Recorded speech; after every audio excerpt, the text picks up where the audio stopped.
కానీ but views ఓవరాల్గా across YouTube channel, మీరు అన్ని యూట్యూబ్ ఛానల్ చూడండి, యూట్యూబర్లకు ఇవ్వలేదు ఇంటర్వ్యూలు, టీవీ ఛానళ్ళకి ఇంటర్వ్యూలు ఇచ్చారు, వాటి యూట్యూబ్లో చూడండి. కంపేర్డ్ విత్ 2014-19 నేను కంపేర్ చేయలేదు, కానీ ప్రశాంత్ కిషోర్ కంపేర్ చేసి చెప్పింది ఏంటంటే తగ్గినాయి. సో ఇది 4వ కారణం. మీకు ఆయన ఉదాహరణ కూడా ఇప్పుడు అక్షయ్ కుమార్తో ఇచ్చిన ఇంటర్వ్యూ 2019 అప్పుడు 7.5 కోట్ల మంది చూశారు, 75 మిలియన్ వ్యూస్. ఇవాళ ఏ వీడియోకైనా మీరు నరేంద్ర మోడీని ఇంటర్వ్యూ చేసిన అనేక ఛానల్స్ యూట్యూబ్ ఛానల్లో వెళ్ళి చూడండి, దేనికి ఈ స్థాయిలో వ్యూవర్షిప్ లేదు. 7.5 కోట్ల మంది చూశారంటే మామూలు విషయం కాదు కదా, 75 మిలియన్, కానీ ఎక్కడా లేదు. కానీ ధ్రువ్ రాఠీ అనే యూట్యూబర్ దేశంలో నిరంకుశత్వం రాబోతుందా అని మోడీని ప్రశ్నిస్తూ పెట్టిన వీడియో 2.5 కోట్ల మంది చూశారు. అంటే ధ్రువ్ రాఠీకి ఇంత వ్యూవర్షిప్ ఉంది, అంటే యాంటీ మోడీకి ఎంత వ్యూవర్షిప్ ఉంది, మోడీకేమో ఆ గతంలో ఉన్న వ్యూవర్షిప్ లేదు. ఇది 4వ ఉదాహరణ. ఈ 4 ఉదాహరణలు ప్రశాంత్ కిషోర్ ఇచ్చారు. మిగతా ఫ్యాక్టర్స్ నేను చెప్తాను. 5వది గ్రౌండ్ రిపోర్ట్స్. మీరు నేషనల్ మీడియాలో చదవండి, రాజస్థాన్, యూపీ, హర్యానా, మీరు ఎక్కడి నుంచైనా రిపోర్ట్ చదవండి. బీజేపీ పట్ల గతంలో ఉన్నంత ఆకర్షణ లేదు, మోడీ పట్ల గతంలో ఉన్న క్రేజ్ లేదు. కింద ప్రశ్నిస్తున్నారు, మాకు ఉద్యోగాలు లేవు, ధరలు పెరిగాయి, లోకల్ ఎంపీలు అవినీతి పాల్పడుతున్నారు, ఇలా అనేక ప్రశ్నలు వస్తున్నారు. రాజ్పూట్స్ బాయ్కాట్ బీజేపీ అని పిలిపిస్తున్నారు, జాట్లలో అసంతృప్తి ఉంది. మీకు హర్యానాలోనైతే ఒక బీజేపీ సిట్టింగ్ ఎంపీ వెళ్ళి కాంగ్రెస్లో చేరాడు. సో మీకు జననాయక జనతా పార్టీ బీజేపీ నుంచి విడిపోయింది, అకాలీదళ్ కలవలేదు, బిజు జనతాదళ్ కలవలేదు, మిత్రపక్షాలకు కలవటానికి కూడా సిద్ధపడలేదు. ఇవన్నీ ఫ్యాక్టర్ గ్రౌండ్ లెవెల్ నుంచి వస్తున్న రిపోర్ట్స్ క్లియర్గా మోడీ పట్ల గతంలో ఉన్న క్రేజ్ లేదు అని. 6వది మీరు బీజేపీ నాయకులతో మాట్లాడండి, ఆర్ఎస్ఎస్ వాళ్ళతో మాట్లాడండి. వాళ్ళు మీకు చెప్తారు, ఉదాహరణ గతంలో మా వాళ్ళు చూపినంత ఉత్సాహం మా యంత్రాంగం చూపడం లేదు అని చెప్తే ఆర్ఎస్ఎస్ పనిచేయదని, బీజేపీ కార్యకర్తలు బీజేపీ కోసం పనిచేయాలని కంక్లూషన్ కాదు. 2014లో బీజేపీని గెలిపించాలని, 2019లో మోడీని గెలిపించాలని చేసినంత ఉత్సాహంగా 2024లో దేశంలో ఎక్కడా పనిచేయలేదు. మీకు ఆంధ్రప్రదేశ్లో ఒక ఉదాహరణ చెప్తాను, మీరు తెలుసుకోండి కావాలంటే. ఆర్ఎస్ఎస్ పరివార క్షేత్రం అని ఒక మీటింగ్లు పెడతారు.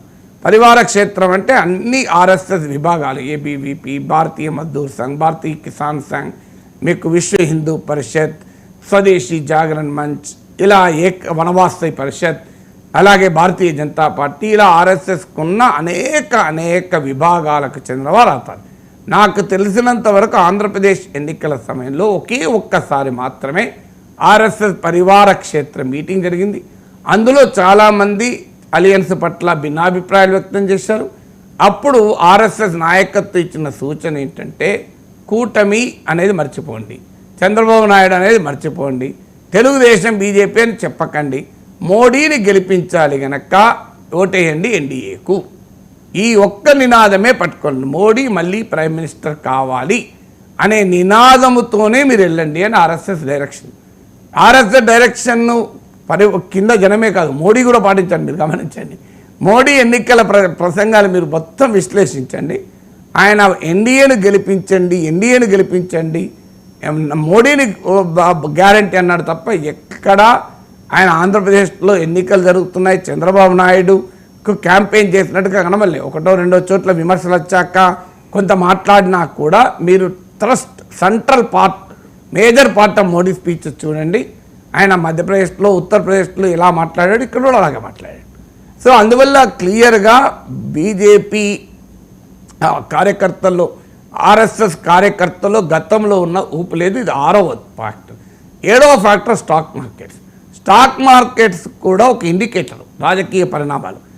ఈ మోడీ ప్రభుత్వము మళ్ళీ గ్యారంటీగా అధికారంలోకి వస్తుందన్న విశ్వాసం ఉంటే స్టాక్ మార్కెట్ పుంజుకుంటూనే ఉంటుంది.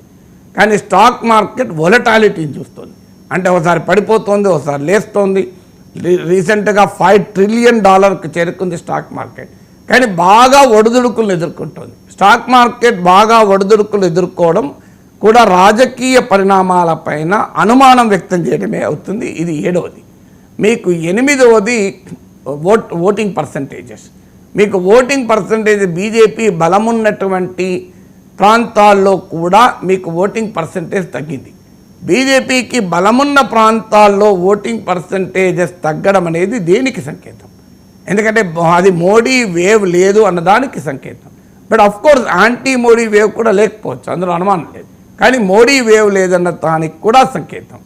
9వది మోడీ ప్రసంగాల తీరు. మోడీ ప్రసంగాల తీరు వాస్తవంగా 10 ఏళ్ల ప్రధానమంత్రిగా ఉండి తాను చేసిన పనులు చెప్పుకొని కాన్ఫిడెంట్గా ఈ 10 ఏళ్లలో నరేంద్ర మోడీ వల్ల మీకు లాభం జరిగితే నన్ను గెలిపించండి, ఎన్డీఏని గెలిపించండి అని ధైర్యంగా అడగాలి. కానీ అలా ఎక్కడా అడగడం లేదు. మీరు గమనించండి, నా 10 ఏళ్ల పాలన పైన రెఫరెండం ఇది, నా 10 ఏళ్ల పాలనలో మీకు లాభం జరిగితే నాకు ఓటు వేయండి అని అనడం లేదు. ఏమడుగుతున్నాడు? హిందూ ముస్లింలు అసలు బీజేపీకి ఎందుకు ఓటేయాలో చెప్పడం లేదు, కూటమికి ఎందుకు ఓటేయకూడదో చెప్తున్నాడు. మీరు మొత్తం క్యాంపెయిన్ చూడండి, కూటమికి ఎందుకు ఓటేయకూడదు, కూటమి వస్తే ఇది జరుగుతుంది, కూటమి వస్తే అది జరుగుతుంది, కాంగ్రెస్ గెలిస్తే ఇది జరుగుతుంది అని చెప్తున్నాడు. మళ్ళీ పూర్తి మతపరమైన విభజనపైనే ఆశలు పెట్టుకున్నాడు. అంతా హిందూ ముస్లిం తప్ప వేరే చర్చ, వేరే క్యాంపెయిన్ చేయలేదు. పాకిస్తాన్ హిందూ ముస్లిం అని అది మోడీ బలహీనతకు ఒక ఉదాహరణ. 10వది ఎజెండా ఎవరు సెట్ చేస్తున్నారు? మీరు 2014, 2019 ఎలక్షన్ చూడండి, క్లియర్గా మోడీ ఎజెండా సెట్ చేశాడు. ప్రతిపక్షాలు రియాక్ట్ అవుతూ వచ్చాయి. ఈ ఎన్నికల్లో మొదటి నుంచి కూడా చూడండి, ప్రతిపక్షాలు ఎజెండా డిసైడ్ చేస్తున్నాయి, మోడీ రియాక్ట్ అవుతున్నాడు. ప్రతిపక్షాలు మేము సంపద వికేంద్రీకరిస్తాం, అసమానతలు అధిగమిస్తామంటే దానికి మోడీ రియాక్ట్ అయ్యి మీ ఆస్తులు తీసుకెళ్తాడట అన్నారు. రిజర్వేషన్ల పరిమితిని 50% పరిమితిని ఎత్తివేయించి ఎస్సీ ఎస్టీ బీసీ రిజర్వేషన్లు పెంచుతాం అని కాంగ్రెస్ అంటే వెంటనే మీ రిజర్వేషన్ తీసుకుపోయి ముస్లింలకు ఇస్తారంటూ మోడీ రియాక్ట్ అయ్యాడు. సో కంప్లీట్గా మీరు చూడండి, ప్రతి దానిపైన వారసత్వ పన్ను అని కాంగ్రెస్ నాయకుడు అంటే దానిపైన వెంటనే మోడీ రియాక్ట్ అయ్యాడు. సో ఎంటైర్ క్యాంపెయిన్ తీరు చూడండి, మోడీ అపోజిషన్ ఎజెండాకు రియాక్ట్ అవుతున్నాడు, మోడీ ఎజెండా క్రియేట్ చేయడం లేదు.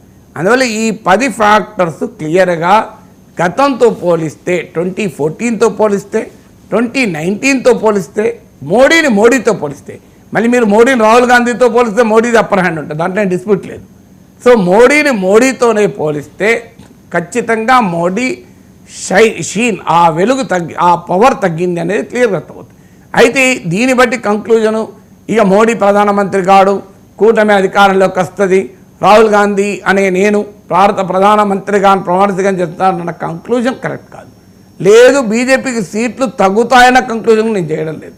తగ్గడము పెరగడంతో సంబంధం లేదు, ఎవరు గెలుస్తారు ఎవరు ఓడుతారన్న సంబంధం లేదు. ఈ 10 ఫ్యాక్టర్స్ క్లియర్గా 2014లో 2019లో మోడీ పట్ల ఉన్న అట్రాక్షన్ ఇప్పుడు లేదు అని మాత్రం ఖచ్చితంగా చెప్పగలం. మరి 2047 వరకు కష్టపడతా